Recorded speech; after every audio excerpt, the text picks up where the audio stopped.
여러분, 사람은 어디에서 오는 걸까요? 오늘날 우리가 과학 덕분에 그 답을 알지만 현미경도 초음파도 없던 그 옛날, 고대의 현자들은 이 생명의 시작이라는 거대한 미스터리를 어떻게 풀려고 했을까요? 자, 오늘은요, 고대 인도의 두 위대한 전통이 내놓았던 정말 놀랍도록 다른 두 가지 답을 함께 탐구해 보려고 합니다. 그 당시 사람들에게 뭐 특별한 도구가 있었겠어요? 그들이 가진 건 오직 정말 예리한 관찰력, 그리고 깊은 철학적 사유, 딱 이 두 가지뿐이었습니다. 그런데요, 진짜 놀라운 건 바로 이 부분이에요. 이 두 가지 도구만 가지고 서로 완전히 다른, 그러면서도 믿기지 않을 정도로 정교한 두 개의 생명 탄생 시나리오를 만들어냈다는 거죠. 그래서 오늘 우리가 함께 떠나볼 여정은 이렇습니다. 먼저 아유르베다에서 말하는 우주를 품은 태아는 어떤 모습인지 알아볼 거고요. 그 다음엔 완전히 다른 관점이죠. 마음에서부터 모든 게 시작된다고 본 불교의 이야기를 들어볼 겁니다. 그리고 이 둘이 왜 이렇게 다른지, 그 차이점을 비교해보면서 그 너머에 있는 더 큰 진실은 과연 무엇일지 함께 생각해보는 시간을 갖겠습니다. 자, 그럼 본격적으로 한번 들어가 볼까요? 우리의 첫 번째 목적지는요, 고대 인도의 전통 의학 체계, 바로 아유르베다입니다. 아유르베다의 가장 핵심적인 아이디어가 뭐냐면요. 바로 인간은 작은 우주다라는 겁니다. 우리가 흔히 소우주라고 하잖아요. 딱 그 개념이에요. 저 거대한 우주와 우리 인간이 따로 떨어진 존재가 아니라 이 작은 몸 안에 우주의 모든 원리가 그대로 담겨 있다고 본 거죠. 그럼 우주를 구성하는 게 뭘까요? 바로 5대 원소, 마하부타라고 불리는 것들입니다. 우리가 아는 공기, 불, 물, 흙, 그리고 이 모든 걸 품는 공간까지. 이 5가지가 우리 몸도 똑같이 구성한다고 생각했어요. 예를 들면 이런 식이죠. 우리 뼈가 단단한 건 흙의 성질 때문이고 몸에 온기가 있는 건 불의 에너지 때문이라는 거예요. 정말 모든 걸 연결해서 생각했죠? 그래서 아유르베다는 태아가 어떻게 자라는지를 월 단위로 관찰했어요. 근데 여기서 재밌는 건 단순히 태아만 본 게 아니라는 거예요. 태아의 성장을 엄마의 경험하고 아주 긴밀하게 연결시켰습니다. 예를 들어 4개월 차가 되면 태아가 몸 안에서 자리를 잡으면서 안정되는데 바로 그때 산모가 몸이 부쩍 무거워지는 걸 느끼게 된다. 뭐 이런 식이죠. 굉장히 실제적인 관찰이었습니다. 자, 이 표를 보시면 아유르베다의 관점이 한눈에 들어오죠. 1개월 차에는 젤리 같은 덩어리였다가 점점 단단해지고 팔다리가 생겨나고, 근데 여기서 정말 흥미로운 지점이 있어요. 그냥 몸이 커지는 것만 기록한 게 아니라는 겁니다. 5개월 차를 한번 보세요. 마음, 즉 마나스가 점차 깨어난다고 되어 있죠. 그러니까 단순히 살과 뼈가 자라는 게 아니라 정신과 의식이 함께 성장하면서 비로소 하나의 완전한 소우주가 되어가는 과정을 그리고 있는 거예요. 자, 지금까지 아유르베다의 이야기를 들어봤는데요. 이제 완전히 다른 세계로 한번 넘어가 보겠습니다. 바로 불교의 관점이에요. 근데 이 이야기는요, 아예 시작점부터 다릅니다. 수정이 이루어지기도 전, 그 이전부터 시작되거든요. 불교에서는 생명의 시작을 단순히 정자와 난자가 만나는 생물학적인 사건으로만 보지 않았어요. 그보다 훨씬 더 깊은 차원의 이야기가 있습니다. 바로 자신의 과거 업, 즉 카르마에 이끌려서 새로운 부모를 찾아 헤매는 어떤 영적인 존재가 있다는 거예요. 이 존재가 부모의 결합을 보고 저기다 하고 기회를 포착해서 그 안으로 들어가는 순간, 바로 그때 비로소 생명이 시작된다고 본 거죠. 정말 영적인 사건인 셈입니다. 그리고 이 수태의 순간을 설명하는 방식도 아주 독특합니다.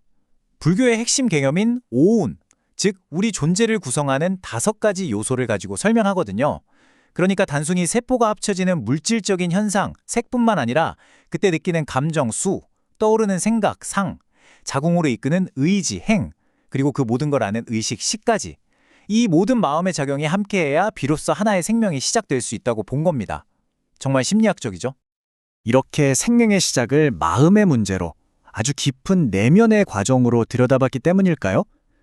정말 아이러니하게도 불교의 기록은 태아의 물리적인 변화에 대해서도 정말 놀라울 정도로 세밀한 관찰을 남겼습니다.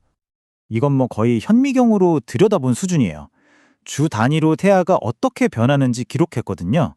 예를 들면 3주차에는 갓 만들어진 요구르트 같다고 묘사하고요. 시간이 흘러서 6주차가 되면 이게 좀 더 단단해져서 굳은 살점 같다고 표현합니다. 그리고 9주차가 되면 몸에서 5개의 돌기, 그러니까 나중에 팔꿈치나 허벅지가 될 부분들이 툭 튀어나온다고 설명하죠. 아까 봤던 아유르베다의 월별 기록과는 정말 비교가 안 될 정도로 촘촘하고 세밀한 묘사입니다. 이 표를 보시면 그 차이가 더 확실하게 느껴지실 겁니다. 2주차에는 멀건죽 같다가 4주차에는 익은 요구르트처럼 되고 8주차에는 굽지 않은 질그릇 같다고 표현하죠. 심지어 14주차에는 간, 폐, 심장 같은 장기가 생긴다고까지 기록했어요. 놀랍게도 이게 불교 경전에 기록된 38주간의 발달 과정 중에 아주 일부에 불과하다는 사실입니다.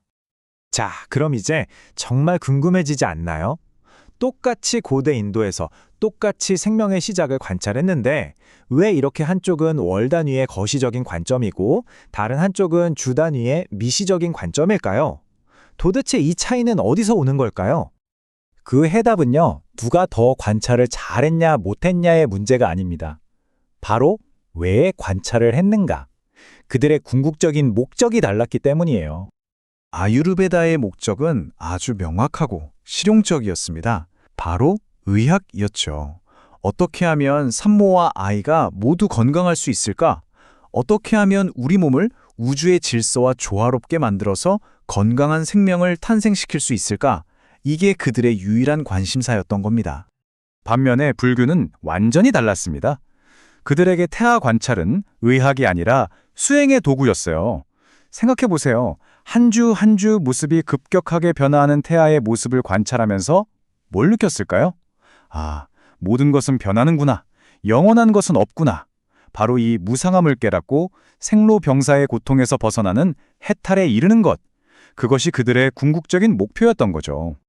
자, 이 흥미로운 비교를 통해 우리가 오늘 얻을 수 있는 통찰은 뭘까요? 핵심은 바로 이겁니다. 아유르베다와 불교, 두 전통 모두 똑같은 현상, 생명의 시작을 관찰했지만 그들이 본 것은 전혀 달랐습니다. 왜일까요? 그들이 던진 질문이 달랐기 때문입니다. 아유르베다는 어떻게 하면 건강한 아이를 낳을까라는 의학적 질문을 던졌고 불교는 삶이란 무엇이고 고통이란 무엇인가라는 철학적 질문을 던졌죠. 결국 이 이야기가 우리에게 알려주는 건 이 세상에 완벽하게 객관적이거나 중립적인 관찰이란 없다는 사실입니다. 우리가 무엇을 보게 될지는 우리가 애초에 무엇을 질문했는지에 따라 결정된다는 거죠. 자, 그렇다면 마지막으로 이런 질문을 던져볼 수 있겠죠. 오늘날 우리는 초음파와 유전자 기술로 이 고대인들은 상상도 못할 만큼 태아에 대해 자세히 알게 됐습니다. 그렇다면 이 엄청난 과학적 지식은 인간이란 무엇인가, 그리고 우리는 왜 존재하는가 라는 우리의 근본적인 질문에 과연 어떤 답을 들려주고 있을까요? 한번 생각해 볼 문제인 것 같습니다.